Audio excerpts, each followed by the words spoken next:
على حبيبك خير الخلق كلهم. وعليكم السلام.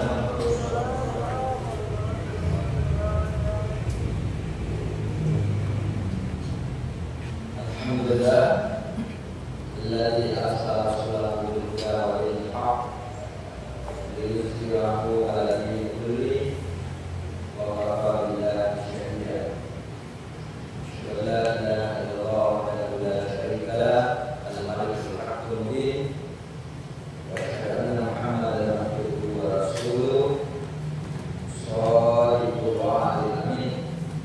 اللهم صل وسلم وبارك على سيدنا محمد وعلى آله وأصحابه أجمعين. سبحانك لا علم لنا إلا ما علمتنا إنك أنت العليم الحكيم. وحسبنا الله نعم الوكيل مع المولى ونعم النصير ولا حول ولا قوة إلا بالله العلي العظيم. Rabbi shrah li sadri wa yassir li amri wahlul 'uqdatam min lisani yafqahu qawli.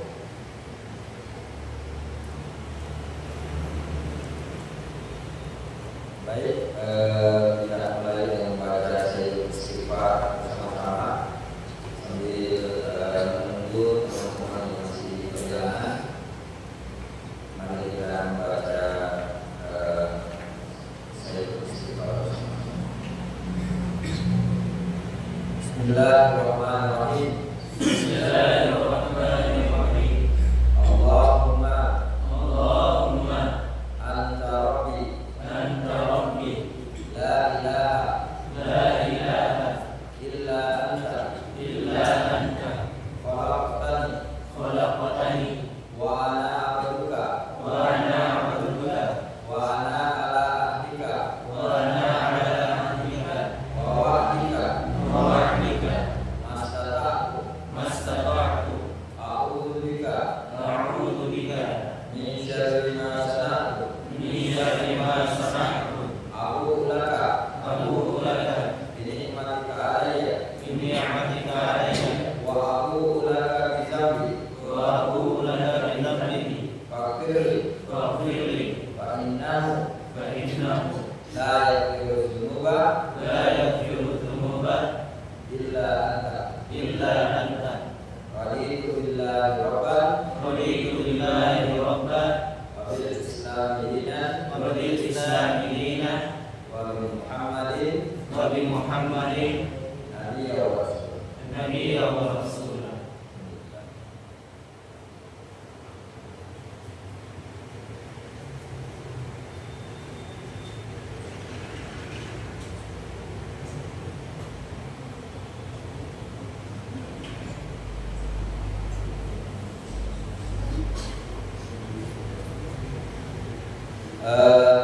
Baik, anak sekalian dan sahabat-sahabat yang mengikuti dari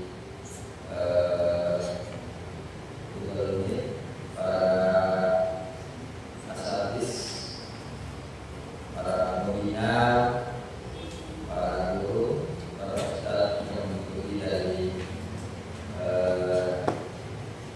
Zoom.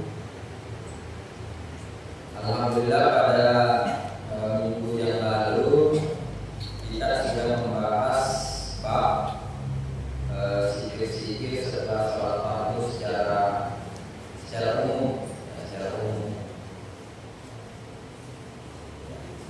umum, dan malam ini kita masuk pembahasan yang lebih khusus pada setelah sholat subuh.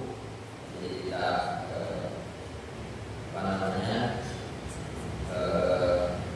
babul hati ala zikrillah ta'ala ba'da sholatis subuh.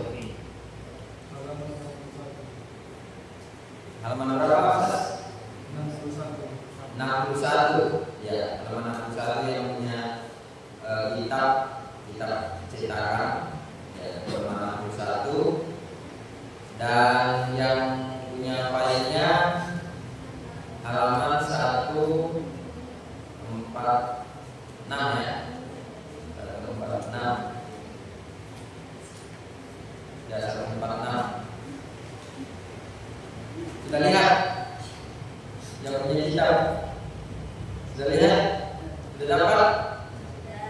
Jangan lupa tulis tanggalnya. Tanggal berapa ya? 19 bulan 11 2024. Beberapa kali menjelang pilkada. Apa ada tulis begitu? Ya, untuk menyandarkan. Alhamdulillah, kita bersyukur kepada Allah Subhanahu wa taala karena kita masih diberikan iman dan juga diberikan kesehatan. Jadi ada dua nikmat terbesar dalam hidup ini. Kalau kita lihat dari dua aspek, yaitu nikmat iman dan nikmat kesehatan. Jadi sebenarnya kalau kita punya dua itu, apapun kondisi kita wajib bersyukur kepada Allah Subhanahu wa taala. Di depan kita semua hadir. Pada di sini saya semua hadir. Saya semua hadir. Ada di sini. Sini di depan.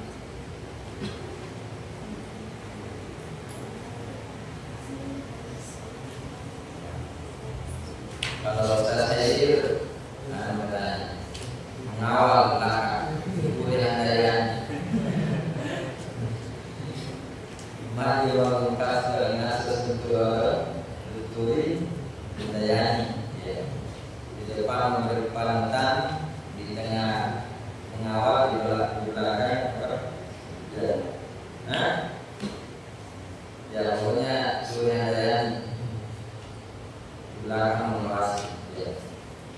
Jadi kemarin kita membaca zikir-zikir umum setelah sholat itu, antara lain membaca istighfar, astagfirullahaladzim, kemudian membaca la ilaha illallah wahdahu la syarikalah lahul mulku wa lahul hamdu wa ala kulli syai'in qadir. Tasbih harus depan sini. Nah, kalau lolosnya tasbih di depan. Ustaz di depan. Jadi kalau saya tidak ada ini yang ganti. Sini Ustaz di depan. Ya. Sini dekatnya Ustaz. Ya. Jadi kalau saya nanti berhalangan, mana Ustaz Hamzah? Nah, maju di depan. Ya. Kasih di depan Ustaz Hamzah. Ini nanti calon nanti semua. Ya. Mana kita bisa dulu bawa? Ada tiga aja? Ada. Hah? Cari-cari tas nggak lupa di mana sih? Oh ya. Coba. Ya, kemudian membaca Tribul, juga dianjurkan setelah sholat. Ya, setelah sholat. Kemudian doa yang diajarkan Nabi kepada sahabat Muaz, Allahumma inni ala zikrika wa syukrika wa husni ibadatik. Kemudian jangan pernah lupa membaca subhanallah 33 kali, alhamdulillah 33 kali, dan Allahu akbar 33 kali setiap selesai sholat dan sebelum tidur. Jadi ini yang jarang kemarin kita amalkan, membaca subhanallah, alhamdulillah, dan Allahu akbar 33 kali sebelum tidur. Itu yang jarang. Jadi usahakan itu diamalkan ya. Bagus sekali. Kemudian ini ada ini subhanallah, kita bisa jadi namanya 10 wassalamu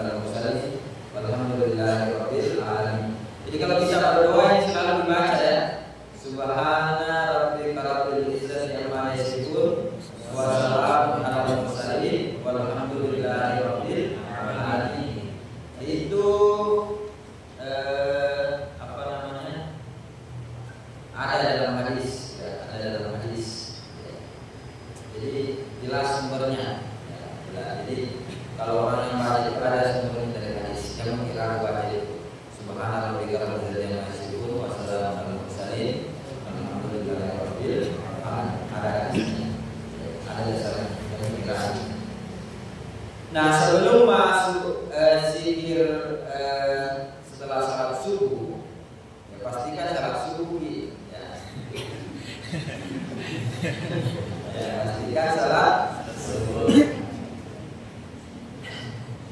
Kemudian ya, dan jangan pernah tinggalkan itu 2 rakaat sebelum salat subuh. Usahakan siap? Ya, karena ada hadisnya 2 rakaat sebelum salat subuh itu lebih baik daripada dunia dan segala. Bahkan saking pentingnya ini 2 rakaat sebelum salat subuh, ada riwayat boleh dikadang. Misalnya pas masuki salat berjamaah orang, itu bikin salat jamaah tapi sudah itu kita kada itu saking pentingnya. Saya pernah dengar, nanti saya cari-cari lagi sumbernya. Tapi berapa ulama pernah sampaikan itu, termasuk Ustaz Haris juga sampaikan. Saking pentingnya itu. Makanya di banyak paling mantap ya masjid ya. Atau misalnya ini asan, Pak Miki, salat Miki dulu di rumah. Kalau dia sudah baru masjid, di masjid tahiyatul masjid, baru ikut jamaah, ini yang paling mantap. Supaya di rumah juga tempat sholat juga ada. Ya, itu bagus. Bagaimana kalau salat di kos?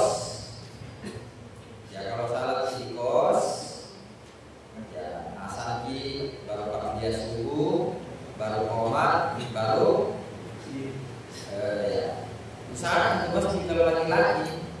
Karena kemarin kan sudah dibahas di bab yang lalu tuh, tidak ada alasan tidak ke masjid bagi laki-laki. Karena kan kemarin sudah dibahas ada sahabat yang buta tuh, bertanya kepada Rasulullah, Rasulullah saya ini buta, bolehkah saya tidak pergi salat jamaah di masjid? Dia bilang, atas ma'unal azan, apakah kau dengar azan? Dan dengar, kau harus ke masjid. Padahal orang buta. Jadi ini penting sekali salat jamaah dilakukan. Bagaimana perempuan yang kondisional aja, kondisional. Ya, tapi sebenarnya kan tidak ada halangan sekarang ini dalam situasi yang cukup aman, ya. Apalagi ada ustaz ceramah ini bilang ada perempuan tidak ke masjid salat jamaah, tapi pergi ke mall, pergi ke pengantin. Jadi yang dianjurkan tidak pergi salat jamaah itu perempuan yang memang tidak pernah keluar rumah, tidak pernah ke mall, tidak pernah ke pengantin, tidak pernah naik gojek, memang tidak pernah keluar rumah. Kalau posisinya seperti itu ya memang lebih utama dia di rumah. Tapi kalau pergi di ke mall, pergi di pengantin, tidak mau ke masjid, bagaimana itu? Lebih berbahaya mana kira-kira, pergi masjid atau pergi mall? Ya, ya tak? Saya bilang masuk akal dengan penjelasannya Pak Ustaz ini. Ya. Jadi sebelum kita masuk, jangan pernah tinggalkan salat sunat qabliyah, penting sekali. Dan kalau bisa di rakaat pertama baca Al-Nashrah dan rakaat kedua baca Al-Fil dalam tara kaifah. Alhamdulillah tidak pernah bisa tinggalkan itu. Dan saya rasa berkahnya luar biasa. Jadi banyak sekali ulama-ulama kita itu menganjurkan itu. Jadi qabliyah subuh rakaat pertama Al-Nashrah, rakaat kedua Alam Tara Kaifah. Karena ada riwayat mengatakan barang siapa yang membaca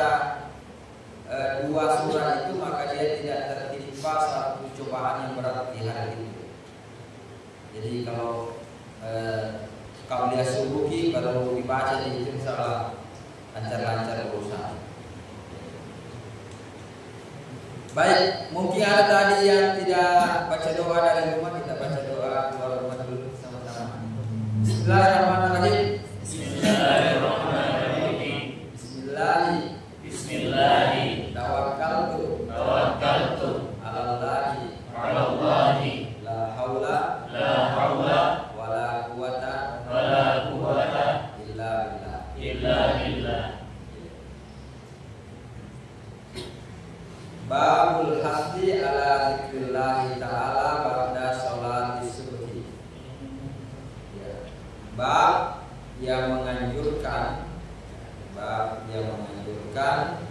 ala zikrillah, berzikir kepada Allah ba'da sholati subhi, setelah sholat subuh. Jadi berzikirnya saja dianjurkan, apalagi sholatnya, tidak? Paham tak? Di sini mengatakan bab anjuran berzikir setelah sholat subuh. Setelah sholatnya saja dianjurkan, apalagi sholatnya. Ya. Jadi kalau tidak sempat di sholat tahajud, usahakan sholat isya berjamaah dan salat subuh berjamaah, minimal itu target. Tidak salat jamaah isya mungkin, tidak tahajud mungkin, tidak jamaah subuh mungkin, banyak sekali keutamaan kita lewatkan, padahal masih sehat-sehat. Jadi ada masjid itu kemarin di Jogja, dia menyiapkan layanan antar jemput lansia ke masjid. Bayangkan, Masjid Joko Berian. Kemudian karena masjidnya lantai 3, dia siapkan lift di masjid. Kita tahu berapa biaya liftnya? 890 juta. Dan itu dana itu hanya terkumpul dalam 1 hari. Dana itu. Jadi begitu dia buka donasi lift lansia ke masjid 1 hari terkumpul 930 juta, hampir 1 M 1 hari. Jadi di sana itu ada layanan jemput lansia ke masjid. Jadi lansia itu tinggal daftar jam berapa mau dijemput ke masjid. Dan lansia ini bahagia kumpul-kumpul sesama lansia di masjid. Daripada tinggal di rumah menawa-nawa. Jadi saya bilang luar biasa masjid ini. Dan masjid itu selalu saldonya 0. Saldonya 0. Luar biasa. Bisa kita googling masjid Joko Korea. Biasa pernah ke sana sekali. Ya, di masjid tapi layanannya luar biasa. Ada terus makanan di situ. Babul hafzi ala zikrillahi ta'ala pada sholatis subuh. I'lam, apa artinya i'lam? Ketahuilah anna asyrafal awqati zikri fin nahari, sesungguhnya asyrafal paling mulia awqat dari waktu-waktu azikri, waktu zikir fin nahari, pada siang hari, yaitu azikru ba'da sholatis subuh, yaitu zikir setelah sholat subuh. Jadi zikir pada waktu duha afdal, setelah duhur afdal, asar afdal, tapi yang paling afdal setelah sholat subuh. Maka rugilah orang-orang yang suka tidur, karena dia melewatkan waktu zikir yang paling afdal. Di sini banyak saya wajah-wajah suka kelihatan dari kami.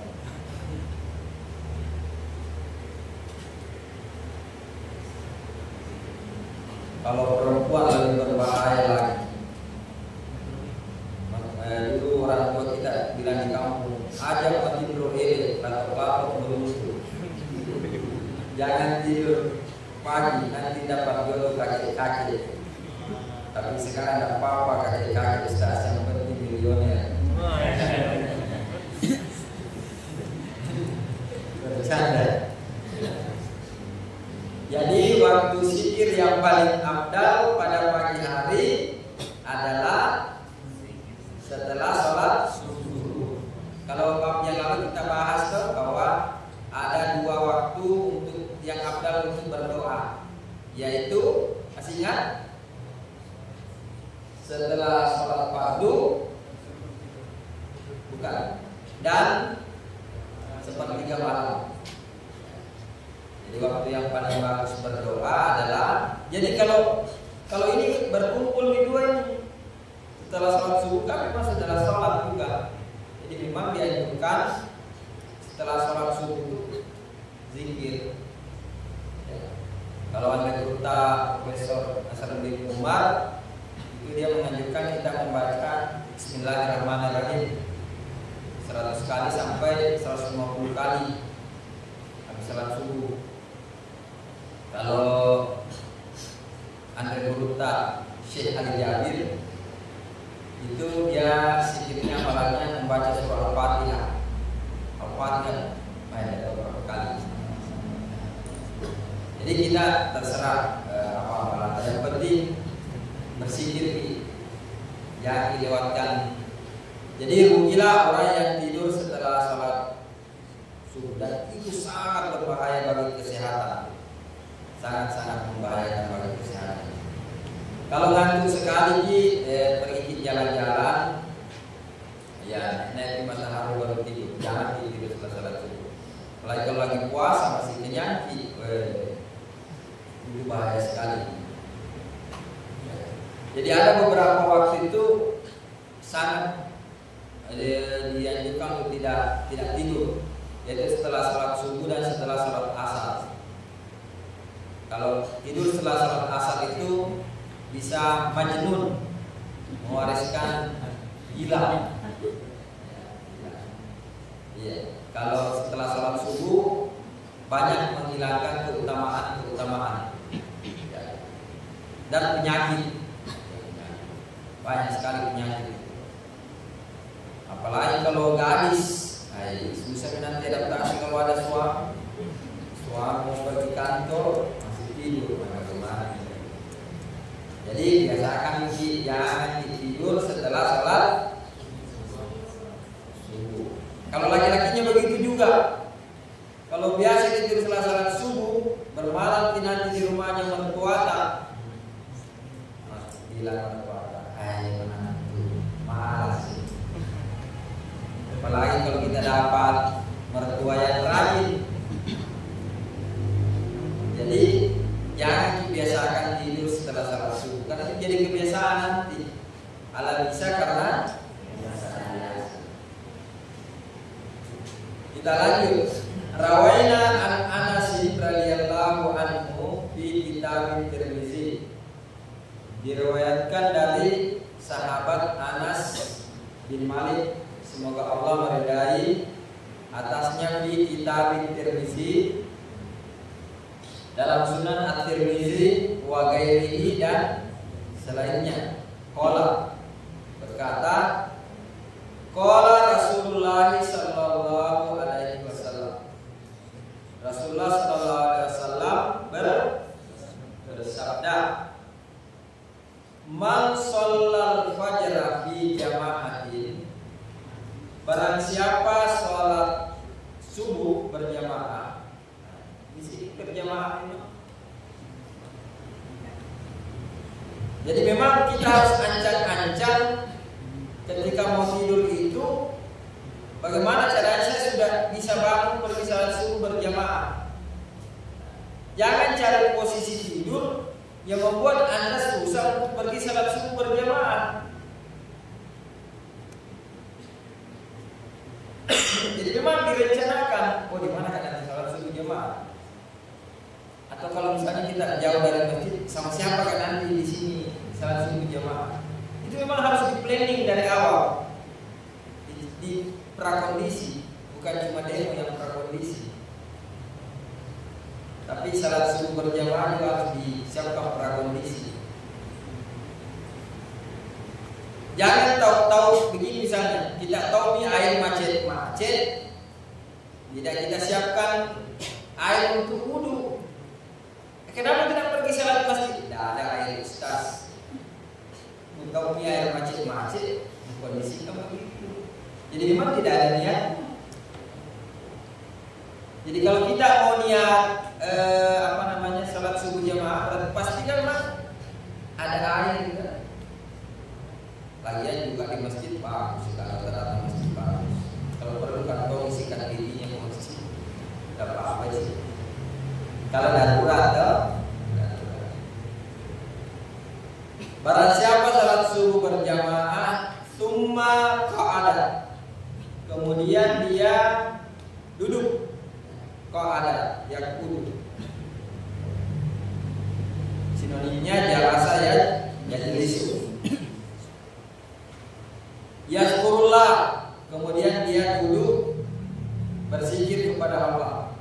Nah, ini juga menjadi dalil lagi bahwa setelah sholat ya langsung berdiri duduk zikir, jadi dalil lagi, ya kan? Ya, dalil lagi. Kemarin kan ada juga dalilnya kan, tambah banyak dalilnya. Summa qa'ada yazkurullah ta'ala hatta tatlu asy-syams.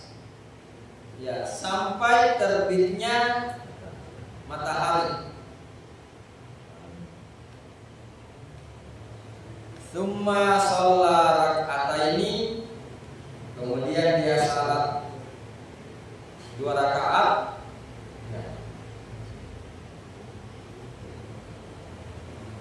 Kanat lahu, maka baginya ka'ajri hajatin, seperti pahala orang yang naik haji, wa umratin, dan umrah, tamatin,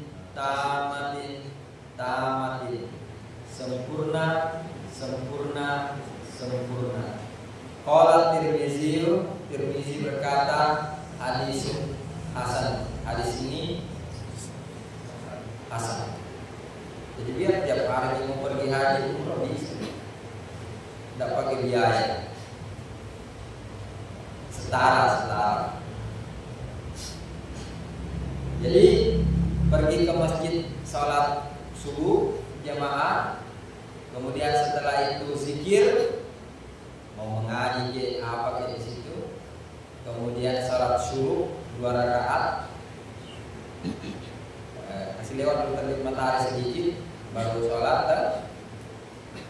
subuh. Itu seperti pahala haji. Dan ini saudara kita dari tabligh ini ngajarin, dari tabligh ini dasarnya ini.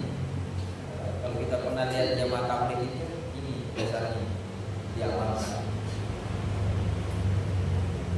Cuma kalau kita punya pekerjaan, ya, beda ceritanya. Kalau dalam posisi ini bisa membuat kita terlambat di kantor, jangan.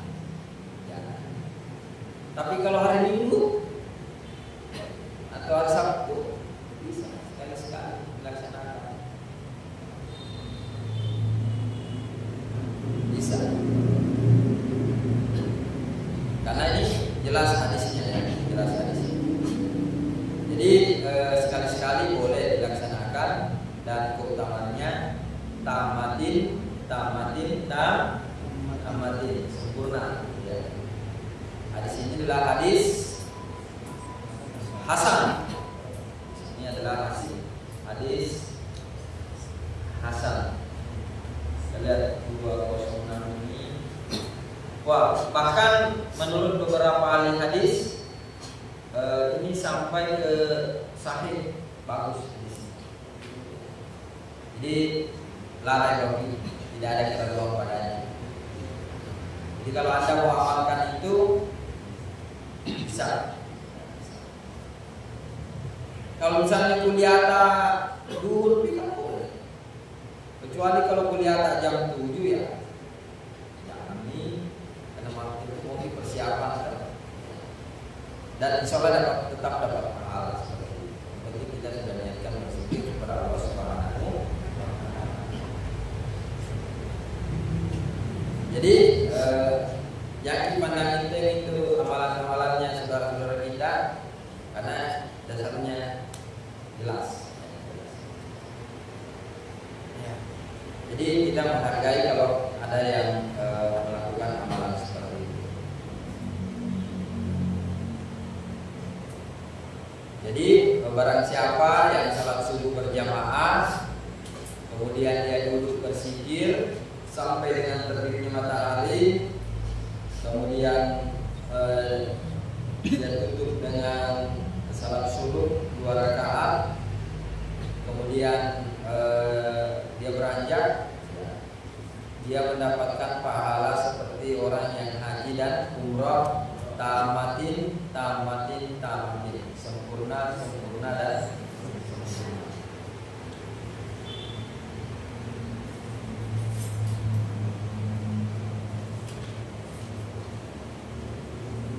Ya, jadi berzikir di situ jangan diartikan sempit. Kita mengaji, berzikir, berdoa, pengajian. Ya, jadi sebenarnya itu anak pesantren beruntung sekali. 6 tahun di pesantren kan begitu ya. Rata-rata habis salat subuh ada pengajian ya, pesantren.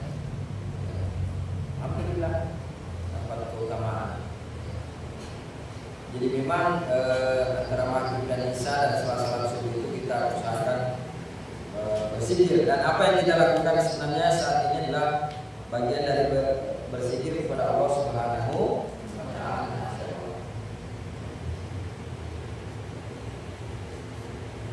Ya, kita lanjutkan.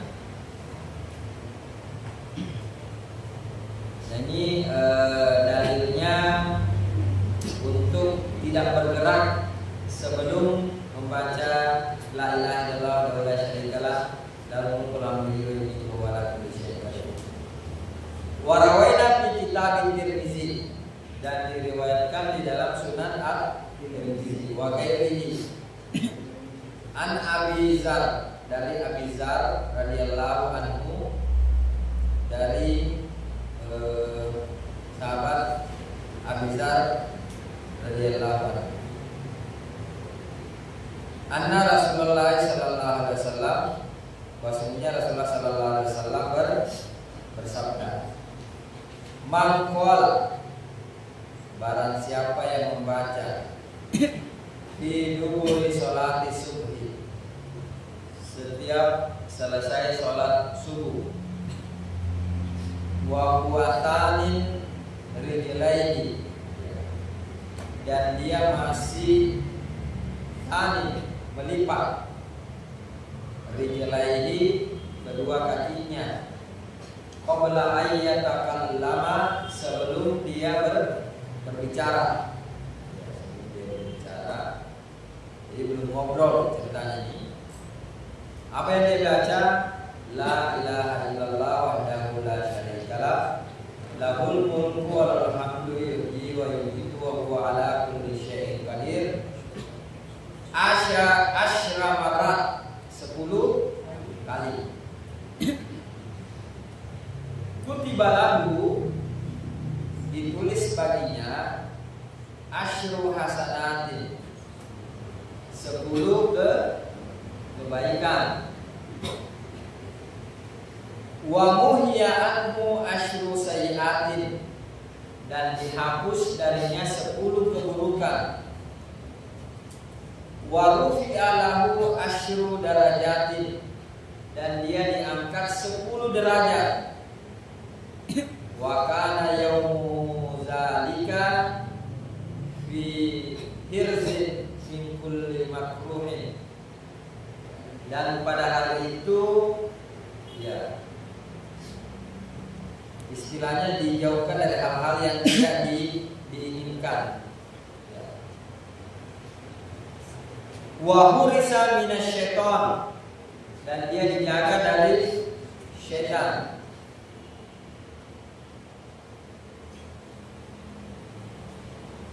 Walam yudba bizambin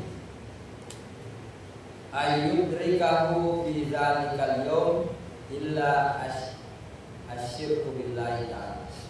Dan tidaklah ditulis dosanya hari itu kecuali dia berbuat syirik kepada Allah Subhanahu wa taala. Jadi kalau dosa-dosa kecil dia lakukan masih diampuni, karena tadi diampuni 10 kesalahan. Kecuali dia syirik. Ayatnya kan jelas, innallaha la yaghfiru an yushraka bihi wa yaghfiru ma duna dzalika liman yasha. Wa yusyrik billah faqad iftara isman. Hadza hadisun hasanun wa fi ba'dil musahi hasanun sahihun. Ya. At-Tirmizi berkata hadis ini hasan, dan sebagian lain menyebut hadis ini sahih. Jadi ini menjadi dalil kalau sudah bikin salam, assalamualaikum warahmatullahi, assalamualaikum warahmatullahi. Kemudian kita baca astagfirullahaladzim, astagfirullahaladzim, astagfirullahaladzim. Jangan rubah dulu posisi tempat duduk. Baca dulu la ilaha illallah wahdahu la syarika lah, lahul mulku wa lahul hamdu yuhyi wa yumiitu wa huwa ala kulli syai'in qadir. Asyra marrat 10 kali. Hanya bacaannya luar biasa. Hanya luar biasa. Jadi ini pengalaman kemarin waktu keboni ceramah subuh bulan Ramadan. Selesai ceramah subuh mau pulang, ada guru di situ pesantren. Ternyata guru ini dia tidak akan tinggalkan itu masjid sebelum salat 2 rakaat. Jadi tinggal rakaat juga salat 2 rakaat seperti guru. Dan Nabi bilang begitu terus itu guruku, begitu terus. Dia tidak akan tinggalkan masjid. Kedua bahasa kepada guru. Jadi dia tiap hari begitu, habis salat subuh tinggal zikir di masjid. Nanti selesai salat subuh baru. Dan ramai begitu di Bone itu hari, hampir 12 orang tua. Oh, berarti hadis ini nyala. Jadi yang wajar Ustaz karena 2 minggu mati. Ala bisa karena dia. Jadi pernah suatu ketika saya bertemu orang tua, saya suruh zikir, tidak bisa. Di situ bisa ambil kesimpulan. Kalau iman tidak dibiasakan, tidak mungkin tiba-tiba tua langsung menjadi ahli zikir. Berat. Ala bisa karena ada orang tua tiba-tiba kita suruh baca Al-Quran setiap hari, mau mikir mati. Kalau memang tidak kebiasaan tidak bisa itu. Jadi itulah pentingnya kita membangun kebiasaan sejak masih muda. Karena itu tadi agak susah ketika tua. Jadi saya pernah bertanya sama istri, waktu dia dulu tugas di gawat darurat, saya tanya berapa persen kita lihat orang yang meninggal di gawat darurat itu dalam posisi maksudnya pas dia mau meninggal dia mengucapkan la ilaha illallah. Istri saya bilang 0,000%. Jarang. Yang banyak itu ada yang mengorok kayak sapi. Ada juga yang bilang adik maafkan ke adik, maafkan ke adik, ada yang begitu.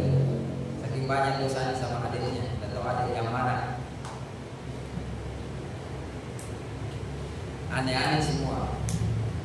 Jadi memang kita sering lihat orang meninggal dalam sholat, meninggal dalam posisi banyak. Itu kenapa? Karena kebiasaannya memang begitu. Setiap hari dia di masjid, akhirnya dia meninggal di masjid kan? Ya. Jadi hati-hati dengan kebiasaan tak. Kebiasaannya tidur setelah salat subuh, tiba-tiba meninggal pas tidur subuh. Kebiasaannya menunda-nunda sholat ketika haid, perpanjang masa haidnya, padahal mestinya bisa sholat, tiba-tiba meninggal di situ. Alhamdulillah. Jadi ada juga mestinya subuhnya bisa mandi bersih. Besok subuh dia mulai, padahal banyak itu waktu sholat melewatkan. Itu. Jadi anak-anak sekalian, kita hadir di sini adalah untuk membangun kebiasaan. Membangun kebiasaan. Ya. Karena bahasa Inggrisnya mengatakan lele bulu telele abiasa. Bahasa Bugisnya. Ya. Lele mua biasanya abiasa toba palele. Ya. Artinya apa terjemahan itu? Tas betul. Lele bulu telele abiasa. Gunung bisa bergeser, kebiasaan susah bergeser. Saking susahnya diubah itu kebiasaan. Jadi kalau misalnya ini kan kebiasaan ngaji kita, ngaji salah jadi kebiasaan nanti. Ya, kebiasaan akan menurun ke anak-anak nanti, amin. Keturunan kita. Jadi kita berusaha untuk selalu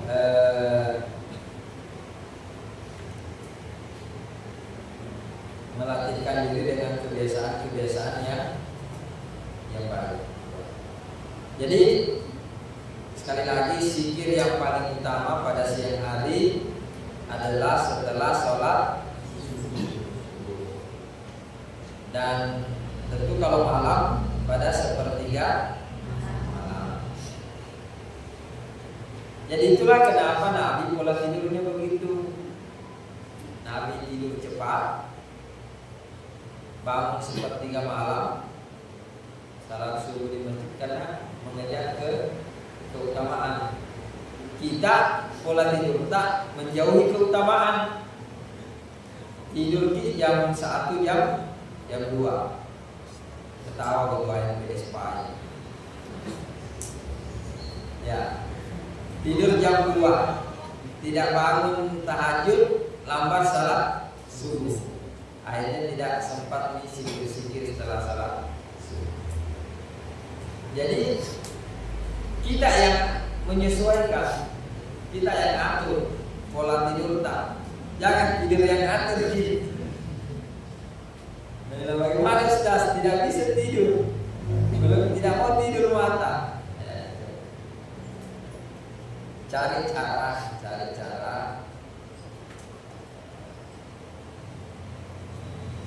Jangan merokok. Kalau merokok bedanya kan susah tidur juga.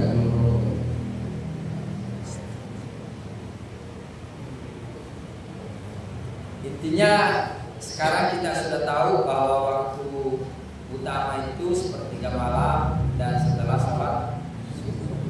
Sekarang bagaimana kita, bahasa Melayunya itu berazam, bertekad agar waktu-waktu utama itu jangan kita lewatkan begitu saja.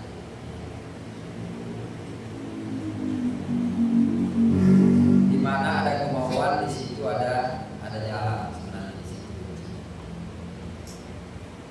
Saya rasa kita semua ini punya kesibukan, tapi karena ada kemauan tak mau hadir di sini, jadi kita singkirkan semua halangan-halangan dulu kan. Saya juga ini malam mengajar PPG ini. Sebentar jam 8 ini ada sungguh juga. Saya latihan juga jam 8 nanti. Tapi karena sudah diazamkan, sudah diniatkan, ya jadi memang harus dikorbankan, diniatkan. Ya. Jadi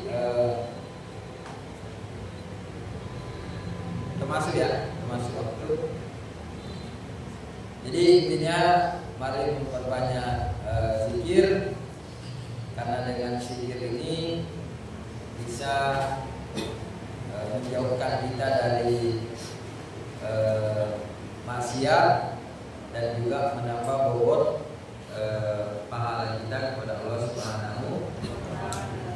Yang kedua, mudah-mudahan dengan berzikir ini itu menjadi kebiasaan dan terbawa kita sampai akhir hayat. Jadi kalau selalu berzikir, mudah-mudahan terbawa. Karena tidak bisa muncul tiba-tiba itu kebiasaan. Tiba-tiba orang bisa zikir begitu, tidak. Dia harus melalui proses sedikit demi sedikit. Jadi lalu kemudian menjadi kebiasaan. Ada seorang dosen bilang sama saya, tidak tahu saya kalau tidak saya baca surah Al-Kahf di hari Jumat, kayak lain saya rasa. Ibu-ibu dosen, dokter. Kenapa dia sudah menjadi kebiasaan? Kalau tidak pergi salat subuh di masjid, tidak enak dirasa. Kenapa? Sudah kebiasaan. Kamu gitu. Jadi kebiasaan inilah yang penting. Jadi misalnya berwudu sebelum tidur, ya biasakan. Kalau lama-lama jadi kebiasaan, ya akhirnya itu akan menjadi sesuatu yang terus. Asalnya asal jadi tidak.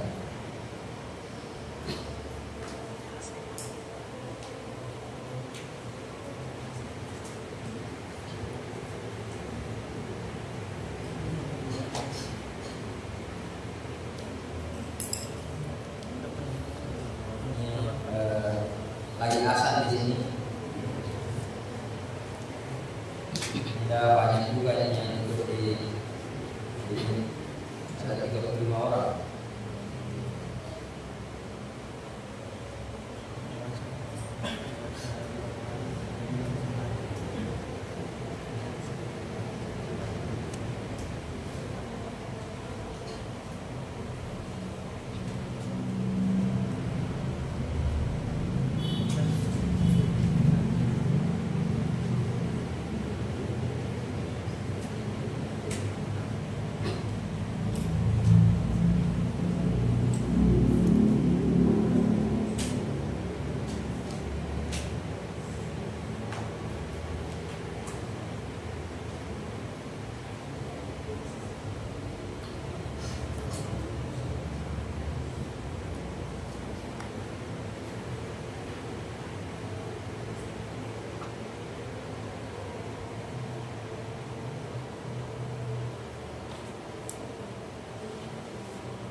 Ya baik, sahabat-sahabat sekalian, jadi pada bab ini beberapa kesimpulan yang kita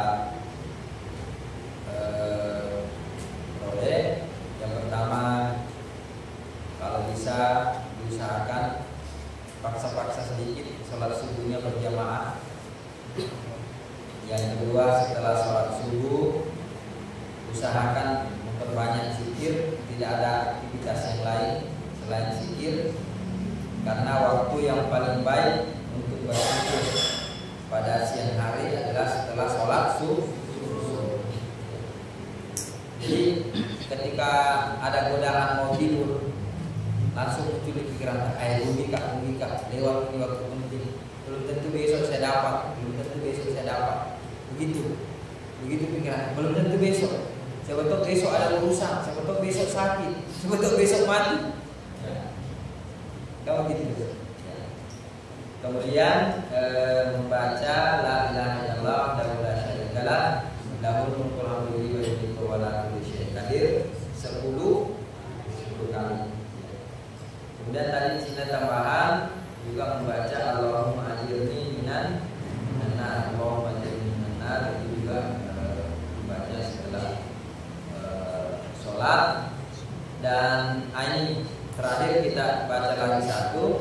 Ini doa yang sangat penting setelah sholat subuh adalah Allahumma inni as'aluka ilman nafi'an wa amalan mutaqabbalan wa rizqan thayyiban. Ini juga sangat penting doa yang dibaca setelah sholat subuh.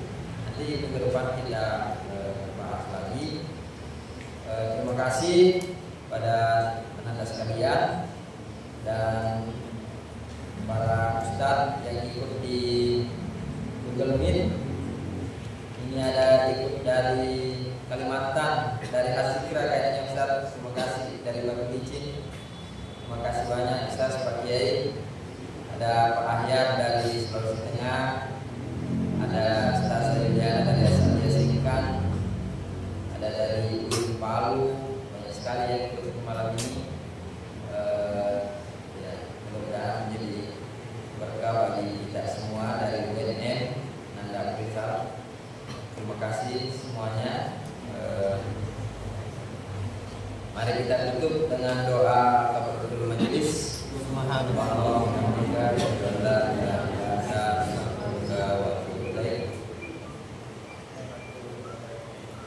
Alhamdulillahirabbil alamin. Alhamdulillahirabbil alamin. Allahumma shalli ala sayyidina Muhammad wa ala ali sayyidina Muhammad. Allahumma inna nas'aluka al-huda wa tuqa wa al-tuqa. Allahumma inna ala zikrika wa syukrika wa husni ibadatik. Allahumma inna ala zikrika wa syukrika wa husni ibadatik. Allahumma inna ala zikrika wa syukrika wa husni ibadatik.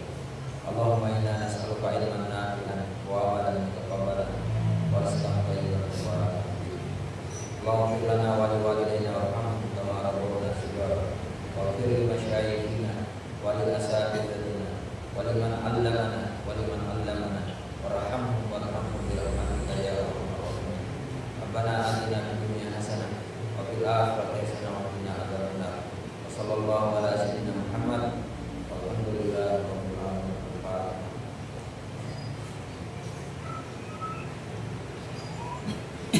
Dan mari kita baca surah Fatihah. Semoga yang ikut pengajian ini diberikan ilmu yang berkah dan menjadi orang-orang yang bermanfaat.